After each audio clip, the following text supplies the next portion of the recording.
নমস্কার বন্ধুরা, ভগবদ্গীতার অষ্টম অধ্যায় অক্ষর ব্রহ্মযোগ আমাদের জীবনের গভীরতম প্রশ্নগুলোর উত্তর দেয়। এই অধ্যায়ে ভগবান শ্রীকৃষ্ণ বলেছেন জীবনের উদ্দেশ্য, মৃত্যু এবং আত্মার চিরন্তন সত্য সম্পর্কে। চলুন আজ তা জানি সহজ ভাষায়। ভিডিওটি সম্পূর্ণ দেখুন এবং এটি আপনাদের জীবনে কি প্রভাব ফেলতে পারে কমেন্টে জানাতে ভুলবেন না। চ্যানেলটি সাবস্ক্রাইব করতেও ভুলবেন না। ভগবান শ্রীকৃষ্ণ অক্ষরং ব্রহ্ম পরমং শ্লোকের মাধ্যমে ব্রহ্ম এবং আত্মার প্রকৃতি নিয়ে গভীর ব্যাখ্যা দিয়েছেন। এখানে অক্ষর অর্থাৎ যা কখনো ধ্বংস হয় না, পরিবর্তনশীল নয়, চিরন্তন এবং শাশ্বত সত্যকে বোঝানো হয়েছে। অক্ষর বলতে তিনি বোঝাচ্ছেন ব্রহ্ম, যা সর্বব্যাপী, অবিনশ্বর এবং অনাদি। অক্ষরং ব্রহ্ম পরমং স্বভাবোধ্যাত্মুচ্যতে, অর্থাৎ অক্ষর হল চিরন্তন ব্রহ্ম এবং আত্মার প্রকৃতি হল দেহাতীত। শ্রীকৃষ্ণ এখানে বোঝাতে চেয়েছেন মানুষের আত্মা দেহ নয়, এটি চিরন্তন এবং সর্বদা দেহের সীমা ছাড়িয়ে অবস্থান করে। দেহ ধ্বংসশীল, কিন্তু আত্মা অবিনশ্বর। আত্মার প্রকৃতি দেহের মতো পরিবর্তনশীল নয়। ব্রহ্ম হল চিরন্তন সত্য, যা সবকিছুর মূল। এটি কখনো সৃষ্টি হয় না বা ধ্বংস হয় না। সময় বা অবস্থার পরিবর্তন ব্রহ্মকে প্রভাবিত করতে পারে না। আত্মাকে শ্রীকৃষ্ণ দেহাতীত বলছেন। এটি দেহের পরিবর্তনের সঙ্গী হয় না। উদাহরণস্বরূপ, শিশুর দেহ একদিন তরুণে পরিণত হয়, তরুণের দেহ একদিন বৃদ্ধ হয়, কিন্তু আত্মা সেই একই থাকে। এটি শাশ্বত এবং অমর। উদাহরণ, একটি মাটির পাত্র ভেঙে গেলে তার গঠন বদলে যায়, কিন্তু মাটি নষ্ট হয় না। মাটি সেই একই থাকে। তেমনি দেহ ধ্বংস হলেও আত্মা অবিনশ্বর থাকে। আত্মা বা চেতনার ধারণা বিজ্ঞানেও আলোচিত হচ্ছে। কোয়ান্টাম ফিজিক্স বলে যে শক্তি কখনো ধ্বংস হয় না, কেবল রূপান্তরিত হয়। আত্মাকে এই শক্তির সাথে তুলনা করা যায়। এটি দেহের সাথে শেষ হয় না, বরং এক অবিনশ্বর স্তরে থাকে। ভগবান শ্রীকৃষ্ণ বলেছেন যে মৃত্যুর সময় একজন ব্যক্তির চেতনা, মনোভাব এবং চিন্তাভাবনাই তার আত্মার পরবর্তী গন্তব্য নির্ধারণ করে। এই কারণে জীবনের প্রতিটি মুহূর্তে আমাদের চিন্তা, মনোভাব এবং কাজের প্রতি সচেতন থাকা অত্যন্ত প্রয়োজনীয়।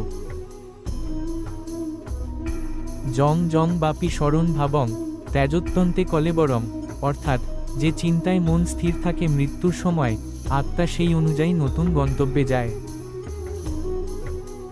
জীবনে যেমন চিন্তা ও কর্ম করব, মৃত্যুর সময় আমাদের মন সেই অভ্যাসে স্থির হবে।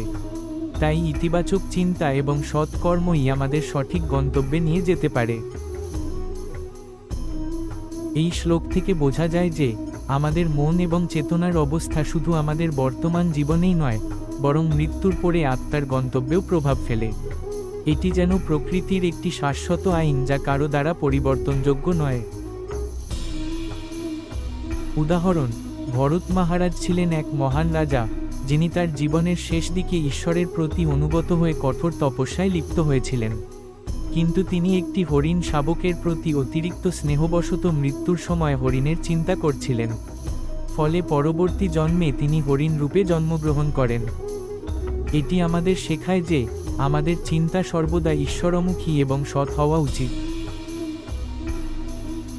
ধরা যাক, একজন ব্যক্তি তার জীবনের শেষ সময়ে যদি তার পরিবারের জন্য দুশ্চিন্তায় ভুগেন, তবে তিনি দুশ্চিন্তার সেই মানসিকতাই পরবর্তী জন্মে নিয়ে যান। অন্যদিকে একজন ব্যক্তি যদি সদা ঈশ্বরের নাম স্মরণ করেন এবং জীবনের শেষ মুহূর্তে সেই নামের সঙ্গেই বিদায় নেন, তাহলে তার আত্মা উচ্চতর গন্তব্যে পৌঁছাবে। তাই শ্রীকৃষ্ণের এই শিক্ষাকে জীবনে প্রতিফলিত করা এবং আমাদের চেতনাকে সদা শুদ্ধ রাখা অত্যন্ত গুরুত্বপূর্ণ। জীবন আমাদের কর্মের আয়না, এবং মৃত্যুর সময় আমাদের মনোভাবই আমাদের ভবিষ্যৎ নির্ধারণ করে। ভগবান শ্রীকৃষ্ণ গীতায় বলেছেন যোগ ও ভক্তিই হল জীবনের গভীরতর অর্থ এবং ব্রহ্মজ্ঞান অর্জনের জন্য সঠিক পথ। এই জ্ঞানের মাধ্যমে আমরা আমাদের জীবনের প্রকৃত উদ্দেশ্য উপলব্ধি করতে পারি এবং আত্মার সঙ্গে ব্রহ্মের মিলন ঘটাতে পারি। ভক্তি এবং ধ্যান শুধু আধ্যাত্মিক উন্নতির মাধ্যম নয়, এগুলো আমাদের দৈনন্দিন জীবনে শান্তি এবং সাফল্যও এনে দেয়। অব্যভিচারিণী ভক্তি যোগেনাত্মসমাধি না, অর্থাৎ ভক্তি এবং ধ্যানের মাধ্যমে আত্মার সঙ্গে ব্রহ্মের মিলন ঘটে। এই শ্লোকে ভগবান শ্রীকৃষ্ণ আমাদের জানায় যে আমাদের মধ্যে পরমাত্মার সঙ্গে যোগ স্থাপন করার একমাত্র পথ হল অটল ভক্তি ও গভীর ধ্যান। অব্যভিচারিণী ভক্তি বলতে বোঝায় এমন ভক্তি যা একনিষ্ঠ, অপরিবর্তনীয় এবং নিরবচ্ছিন্ন। যখন কেউ তার মন, কর্ম এবং চিন্তাকে পরমাত্মার প্রতি নিবেদিত করে, তখন ধীরে ধীরে তার মধ্যে একটি গভীর সংযোগ তৈরি হয়। এই সংযোগের মাধ্যমেই ব্যক্তি নিজের সীমাবদ্ধ আত্মাকে পরম সত্যের সঙ্গে যুক্ত করতে সক্ষম হয়। ধ্যান বা মনোসংযম হল সেই প্রক্রিয়া যা মনকে শুদ্ধ ও স্থির করে তোলে। এটি আমাদের মন থেকে অস্থিরতা ও বিভ্রান্তি দূর করে এবং আমাদের চিন্তাকে একাগ্র করে। যখন ভক্তি এবং যোগ একত্রে আসে, তখন তা আত্মার উন্নতি ঘটায় এবং মুক্তির পথে নিয়ে যায়। উদাহরণ: একজন মায়ের সন্তানের প্রতি অটল ভালোবাসা এবং একাগ্রতা এই শ্লোকের একটি বাস্তব উদাহরণ। মা সন্তানের সুখ দুঃখে সর্বদা তার পাশে থাকে, তার জন্য নিজের জীবনের সবকিছু উৎসর্গ করতে প্রস্তুত। এই অপরিবর্তনীয় ভালোবাসা ও একাগ্রতাই প্রকৃত ভক্তির প্রতিফলন।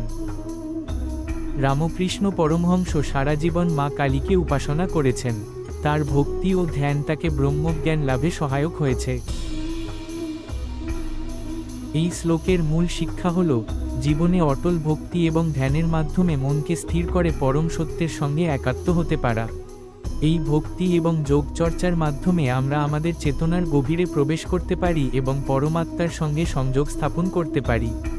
এটি আমাদের জীবনের প্রকৃত উদ্দেশ্য উপলব্ধি করতে সাহায্য করে। ভগবদ্গীতার এই অধ্যায় আমাদের শেখায় যে জীবনের মূল সত্য জানার জন্য যোগ এবং ভক্তির প্রয়োজন।